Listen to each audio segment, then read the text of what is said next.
اعوذ باللہ من الشیطان الرجیم بسم اللہ الرحمن الرحیم۔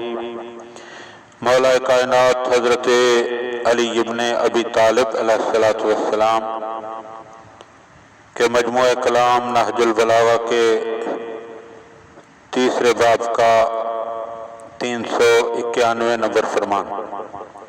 وقال علیہ السلام، آپ علیہ السلام نے ارشاد فرمایا، ازہد فی الدنیا، دنیا سے بے تعلقی اختیار کرو، یبصرک اللہ عوراتہا، تاکہ اللہ تعالی تم میں دنیا کی برائیوں کا احساس پیدا کرے، یعنی تم میں دنیا کی برائیوں کے حوالے سے بصیرت پیدا ہو جائے۔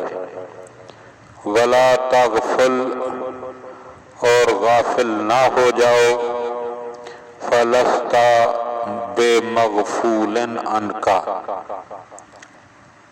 کیونکہ تمہاری طرف سے غافل نہیں ہوا جائے گا۔ اللہم صلی علی محمد و آل محمد۔